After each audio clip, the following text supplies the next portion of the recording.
Hello, আসসালামু আলাইকুম সবাইকে। আনিশা কিচেন থেকে সবাইকে ওয়েলকাম জানাচ্ছি। আশা করছি সবাই ভালো আছেন। আজকে আমি দেখাবো আপনাদেরকে চাইনিজ ভেজিটেবল রেসিপি। আপনারা কম বেশি সবাই পারেন এই ভেজিটেবল রান্না করতে।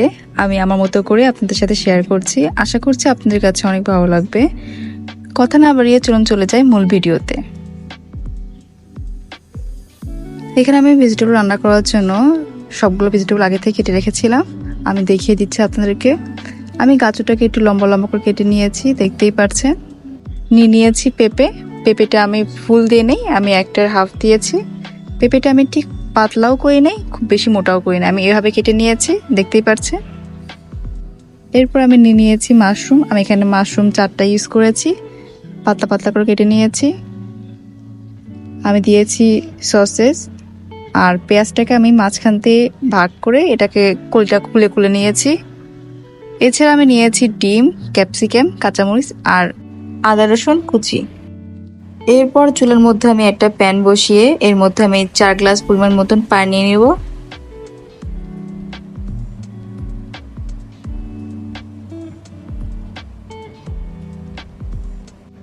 পানি দেওয়া হয়ে গেলে এখন আমি এখানে অ্যাড করে দেব 2 চা চামচ পরিমাণ লবণ।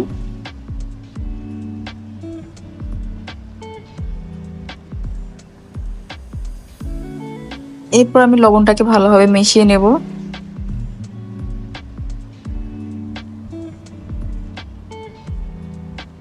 এরপর আমি প্রথমে গাজরটাকে সিদ্ধ হওয়ার জন্য দিব। এটা খুব বেশি সিদ্ধ করা যাবে না।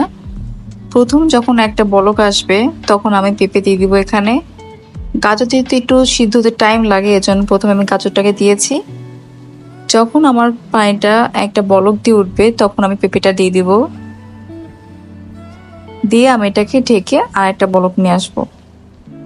সবজিটা খুব বেশি সিদ্ধ করে ফেলবেন না, তাহলে চাইনিজ রান্নার সময় এটা গলে যেতে পারে, এটা খেয়াল রাখতে হবে। এরপর ঢাকনাটাকে লাগিয়ে আমি এটাকে আরেকটা বলক তুলে নেব। ঢাকনাটাকে খুলে এটাকে আমি এখন একটা ছাকনার মধ্যে ঢেলে এটাকে ঠান্ডা পানি দিয়ে ধুয়ে নেব। আমি দেখতে পাচ্ছেন আমার পেঁপে প্রায় হাফ ডান হয়ে গিয়েছে। এটা ভুলেও ফুল ডান করা যাবে না।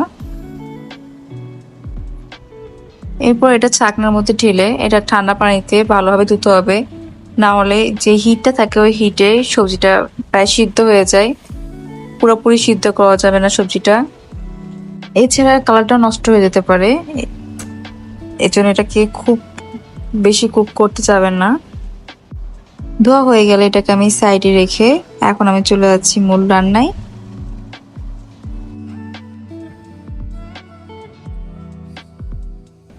এখানে আমি একটা প্যান নিয়েছি। প্যানের মধ্যে আমি অলিভ অয়েল দিয়ে দেব। আজকে আমি যে ভেজিটেবল রান্না করব সেটা অলিভ অয়েল দিয়ে করব, আপনারা চাইলে এখানে তেলও ইউজ করতে পারেন। এরপর আমি দিয়ে দিচ্ছি আগে থেকে কুচি করে রাখা আদা আর রসুন কুচি। এখানে কোনো বাটা ইউজ করবে না, তাহলে হয়তো টেস্টটা ভালো লাগবে না। একটু কুচি করে দিলে এটা টেস্টটা ভালো আসে চাইনিজের। তো এটাকে একটু নাড়াচাড়া দিয়ে নিতে হবে। এরপর আমি এখানে অ্যাড করে দিয়েছি কয়েকটা কাঁচামরিচ আপনার যে যেরকম ঝাল খান সেভাবে অ্যাড করে দিবেন। এরপর আমি এখানে অ্যাড করে দিলাম আগের থেকে যে পেঁয়াজটা কেটে আমি কুলটা খুলে নিয়েছি সেই পেঁয়াজটা। এটাকে আমি একটু হালকা কুক করে নেব। এরপর আমি এখানে অ্যাড করে দিয়েছি সসেসটাকে আমি একটু ভেজে নেব। সসটা যখন আমার একটু ভাজা হয়ে যাবে তখন আমি এখানে অ্যাড করে দিচ্ছি আগে থেকে কেটে রাখা মাশরুমটাকে আমি এখন একটু ভেজে নেব।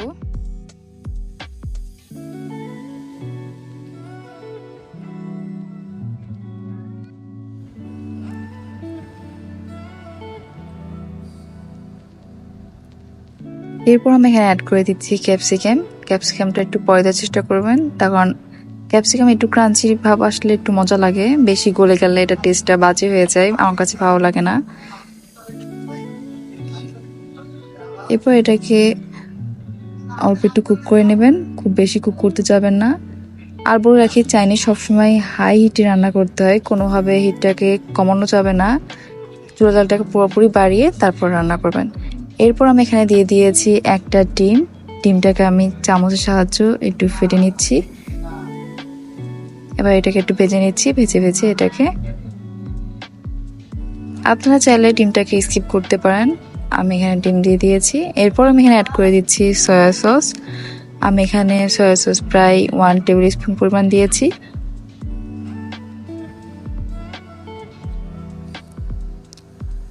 সয়া সস দেওয়া হয়ে গেলে আমি এখানে অ্যাড করে দেব টমেটো সস। আপনারা চাইলে এখানে টমেটো কেচাপ ইউজ করতে পারেন। আমি এই ব্র্যান্ডে নিয়ে নিয়েছি, আপনারা যে কোনো ব্র্যান্ডে নিতে পারেন। দিয়ে এটাকে আমি একটু ভালোভাবে মিশিয়ে নিচ্ছি। এরপর আমি এখানে অ্যাড করে দিব গোলমরিচের গুঁড়া নিয়েছি আমি 1/2 টিস্পুন পরিমাণ মতন। গোলমরিচটা একটু বুঝে অ্যাড করবেন, অনেক সময় একটু বেশি পড়ে গেলে বেশি ঝাঁজ লাগে গলার মধ্যে, এটা একটু বুঝে অ্যাড করবেন। সয়া সসটা যখন দিবেন তখন বুঝে অ্যাড করতে হবে, কারণ আমরা লবণ দিব। সয়া সস যদি একটু বেশি পরিমাণে অ্যাড পড়ে যায় তাহলে লবণ পরিমাণটা একটু কমিয়ে নেবেন। এরপর আমি এখানে অ্যাড করে দিচ্ছি আগে থেকে যে বয়েল করে রাখা ভেজিটেবল, ওইটা আমি দিয়ে দিচ্ছি। আপনারা আপনাদের পছন্দ মতন ভেজিটেবল অ্যাড করতে পারেন। আমি আজকে গাজর আর পেঁপেতে করে দেখাচ্ছি। এরপর এটাকে ভালোভাবে আমি মিশিয়ে নিব।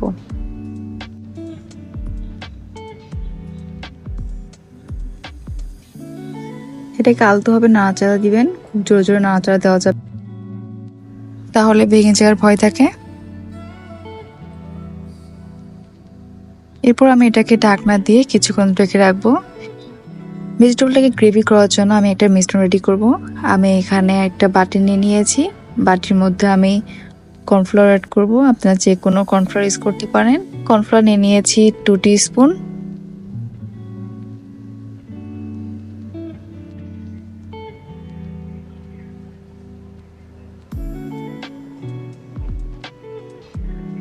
এরপর আমি এখানে অ্যাড করে দেব 1/2 গ্লাস পরিমাণ মতন পানি।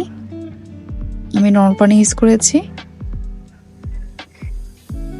পানি দেওয়ার পর এটাকে ভালোভাবে নাড়াচাড়া দিয়ে এটাকে মিলিয়ে নিতে হবে, যেন দলা পেকে না থাকে। আমি আর একটু পানি অ্যাড করব, এটাকে অল্প অল্প পানি অ্যাড করে এটাকে মিশিয়ে নিতে হবে। আমি সাইডে রেখে এরপর আমার প্যানের ঢাকনাটাকে খুলে আমি এটাকে ভালোভাবে নাড়াচাড়া দিয়ে নেবো আর একটু।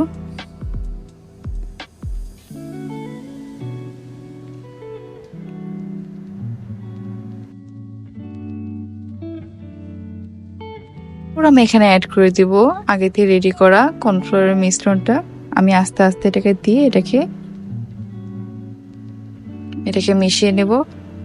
আপনারা যদি ঝোলটাকে একটু পাতলা রাখতে চান আপনারা এটাকে পানির পরিমাণ একটু বাড়িয়ে নিতে পারেন। আমি এটাকে একটু থিক রেখেছি, আমি এটাকে একটু মাখো মাখো করব। এটা অনেক হেলদি একটা ডিশ, এটা আপনারা খুব সহজে বানিয়ে ফেলতে পারেন ঘরে। এটা ফ্রাইড রাইসের সাথে অনেক মজা লাগে। এছাড়াও আপনারা যারা ডায়েটে থাকেন এরকম একটা ভেজিটেবল বানিয়ে আপনারা খালি খালি খেতে পারেন।